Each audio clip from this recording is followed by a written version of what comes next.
welcome to Business Daily on Trust TV. I'm your host, Chamun Dabeng. Let's talk numbers. We're starting off with the market this morning.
All right, you're welcome back to the show. And once again, my name is Chamun Dabeng.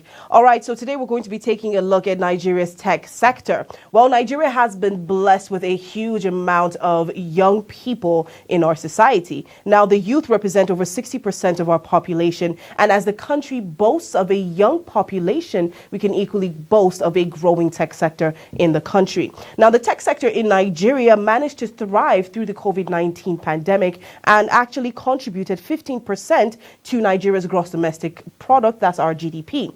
Now, that is second to only agriculture. Now, this set in motion a trend that that we've seen in the past 5 years. So that was 2016 and 2019, there was an 18% growth between those 2 years.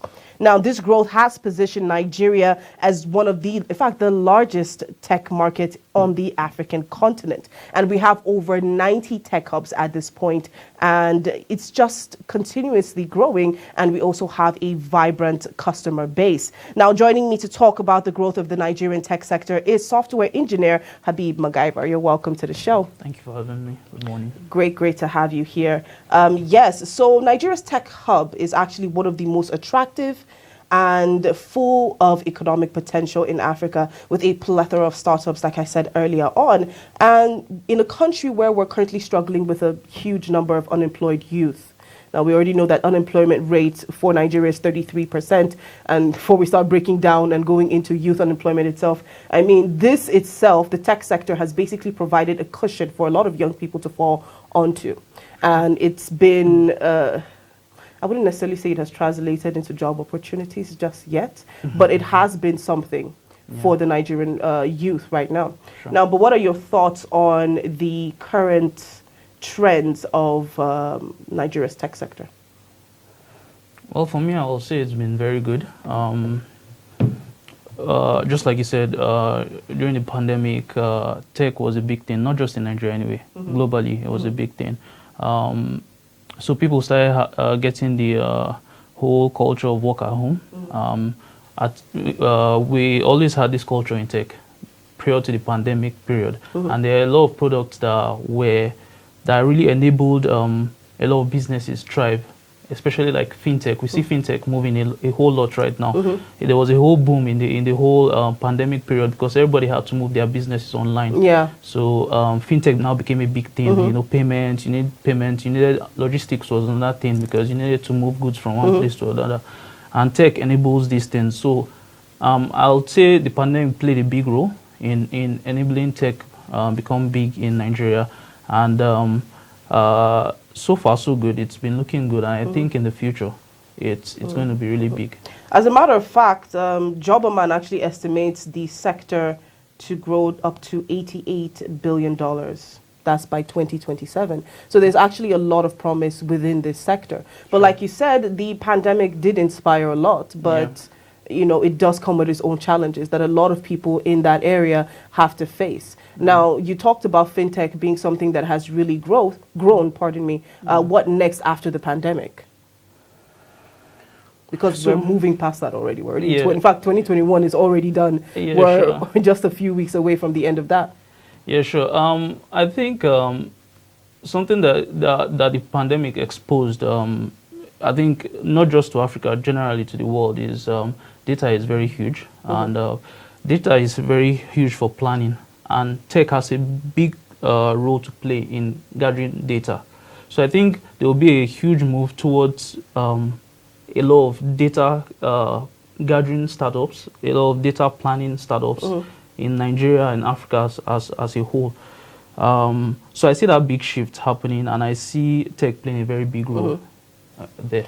All right, so now you talked about fintech. You've talked about, you talked about fintech anyway. Yeah. There is a lot of attention on fintech. There's a lot of attention on information technology and communications and the rest of them.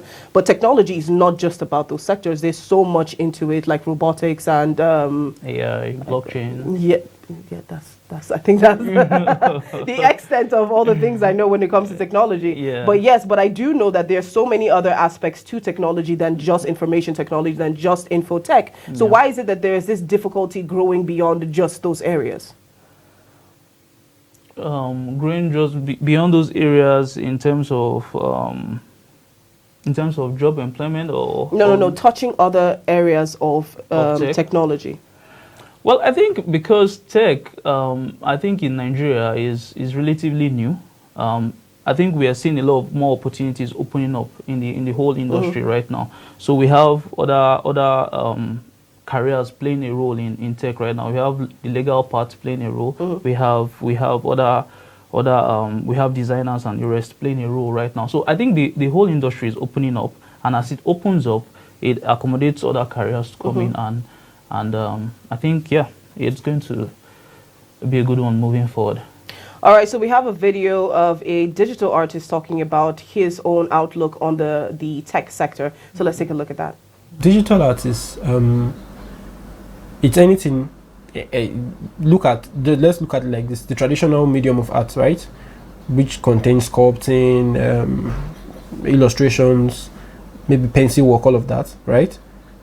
Done digitally. It means you don't have to do it physically. You don't have to bring pencil and paper or take your chisel and wood.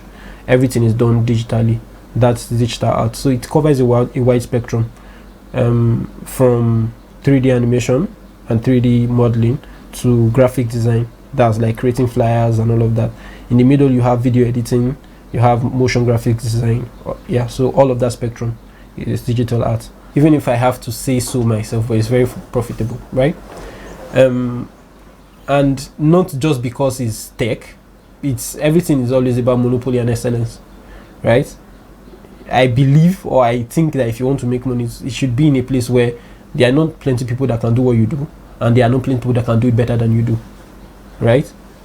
Monopoly always drives prices, because some of the things we do are not magic. It's not that hard, but because there are not many people that can do it, and then there are not many people that can do it as well as you can do it, then you can really drive your prices up, basically. Our technological industry is good, right? But the only thing with our tech is that I think it's the wrong market to focus on right now. If, as as a venture capitalist, if it's somebody that has money that really wants, it's not a startup, a venture capitalist, somebody that really has money that want to throw money into a new sector, I think tech would not be the right, unless it's financial technology, right? You see a lot of persons succeeding there, Kuda, Piggyvest. If it's fintech, it will definitely work because money is a universal goods, right? But the things like social media, or I don't know, I'm not sure. It's not as if I'm trying to say that it's not possible, but I'm not sure, right? I think right now we have not gotten to the place where we should be the one pioneering technology, right? We are, as for now, we are adopters. Whatever the West or the Asians they produce, we adopt. Not because we can't produce, or I'm shortchanging our ability, saying that Nigerians or Africans cannot be in the forefront of technology. Is that we don't have the enabling environment, right? And it's not the government's fault. It's not that the government cannot create it. It's that, okay, how do we compete with Silicon Valley, right? Silicon Valley is in the forefront. If anything is happening in technology, it's probably happening in Silicon Valley, right? So how do you create something in Africa that can compete at that level? Right? this is not brain power now. It's not individuals that we're talking about. We are talking about the environment.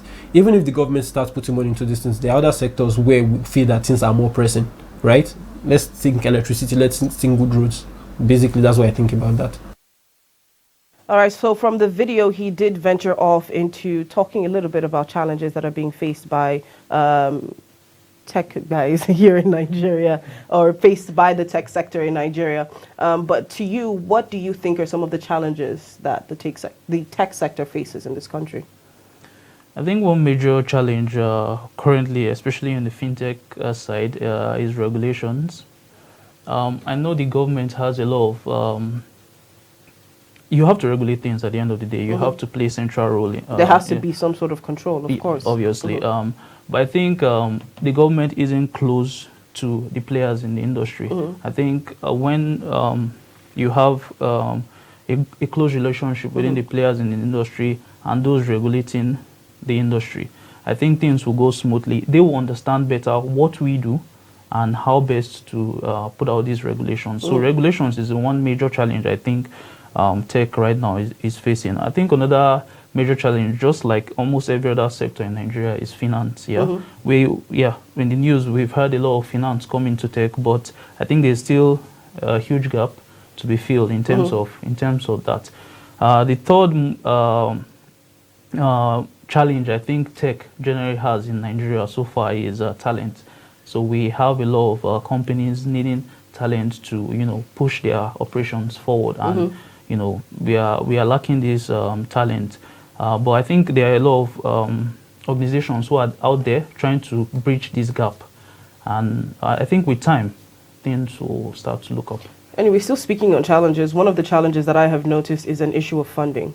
Okay, sure. Really, there is a big issue of funding, because even when it comes to the training, I'm very sure you would attest to the amount of money that you have actually spent to put yourself through and make sure that you become a software engineer and develop yourself. A lot of these programs are actually very expensive. And because of that, many people end up going a different route and learning off of YouTube, or, just using smaller programs. I mean, we do have programs in Nigeria. We do have courses in universities or higher institutions within the country. But how much is that knowledge? At some point, there is some sort of a bump.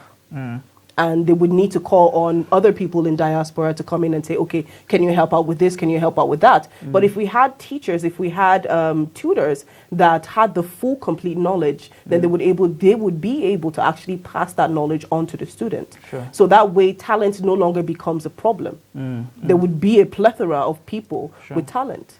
So funding is a really big issue, and that's something that the government does need to come in and play into, because they do need to provide that institution where people who are interested in the tech sector can actually go in and learn properly without having to even go abroad. To do that, we should be able to do it here within our own country. I mean, we've even seen a lot of talented Nigerians who are into tech. Like, there was this young man a few months ago, I think during the middle of the year or so, that builds drones. And a European country was like, oh, you build drones? Let me take you out and then use you. And then now this is an issue of we have created a situation where there's a lot of brain drain, and then we end up losing the talents that we do have to people who are willing to train them and get them to where they need to be for them. So the contribution does not end up coming to the country, it ends up going to their own. So there is a need for the government to take control of that and keep them in this country. Because like I said at the beginning, our market right now, the tech sector market in Africa, is the biggest. Sure. With a lot of promise. I mean, there are two different applications, I'm not going to call their name, but Nigerian-owned applications that have brought in millions of dollars in less than how many years of their existence. So there is a need for us to place that serious attention on the tech sector. I mean, there's nothing wrong with us having a country that is building our own robots or, things like that. But anyway, still on the challenges, we do know that the government had suspended Twitter. Yeah. We know that there has been a ban on cryptocurrency. As a matter of fact, there's been a recent clampdown or a renewed clampdown on people who engage in peer-to-peer transactions. They've basically frozen their accounts and things like that. Now, did that have any effect on the tech sector itself? Definitely. Let's come from the Twitter angle. Twitter is a place of communication. It's a place people get a lot of news. A lot of young people these days go on Twitter to get news, and a lot of people learn on Twitter also. Yeah. So when we're talking about learning, Twitter is a platform that aids that engagement, that learning engagement. And when you cut that off, first of all, we're talking about challenges in the talent pipeline, and you're cutting that off. It's like you're cutting a platform which will enable that. Now people do business on Twitter also. In terms of tech, Twitter has been very vital in driving tech, especially in Nigeria. I remember in the early days back in 2012, 2014, when we had the likes of MCC Hub and Yabacon coming up in Lagos and all. Twitter played that huge role in disseminating a lot of information for people to be able to buy into tech, you know.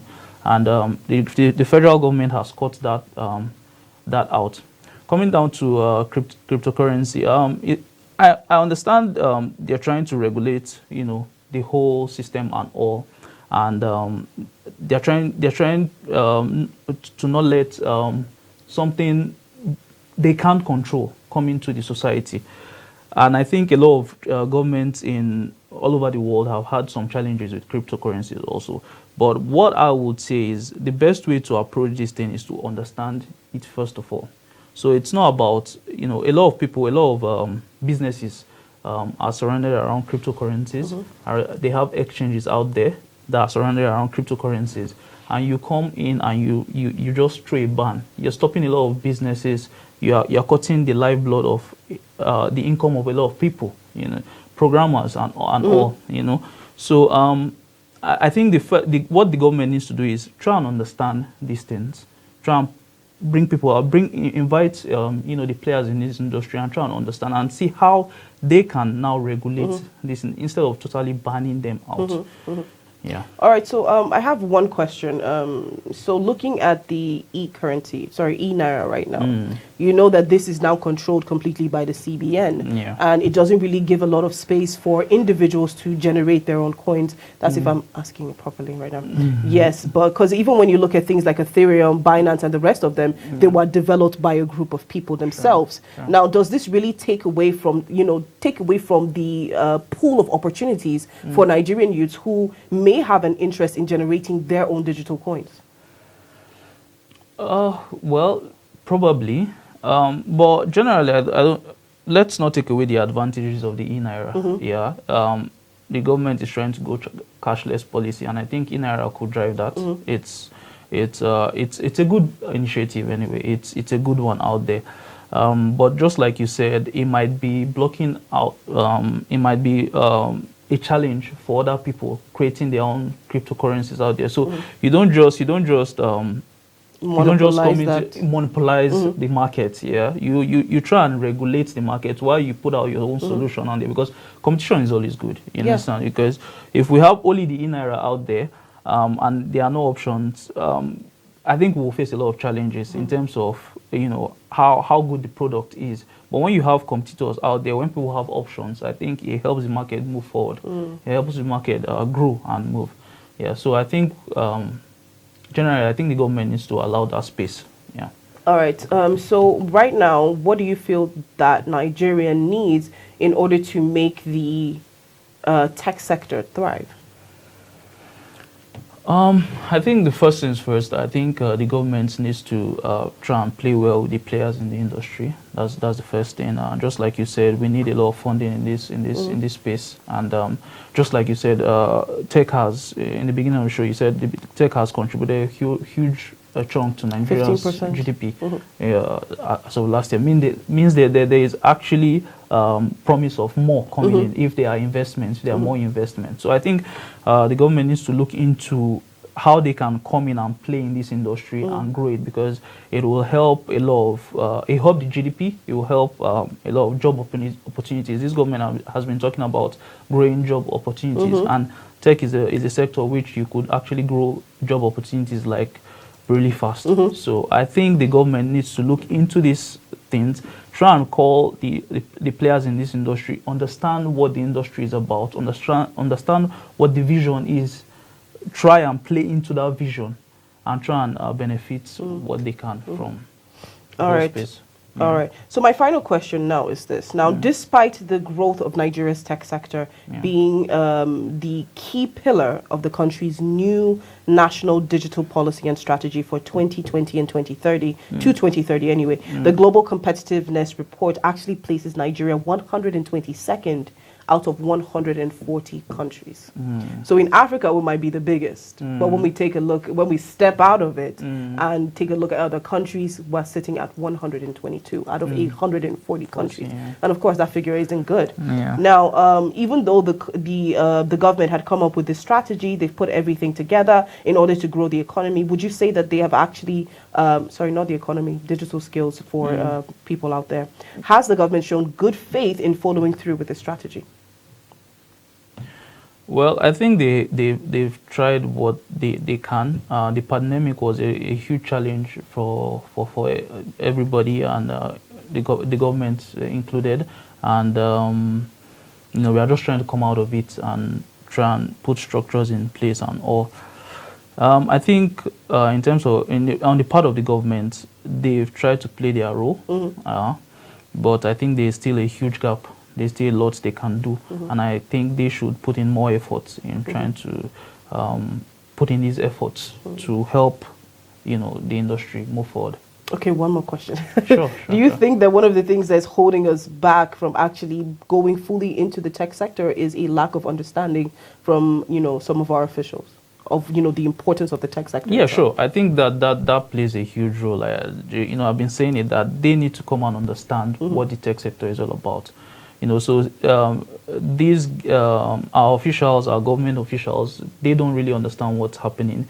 They just think they're a group of young people, because especially in Nigeria, we have a lot of young people in tech.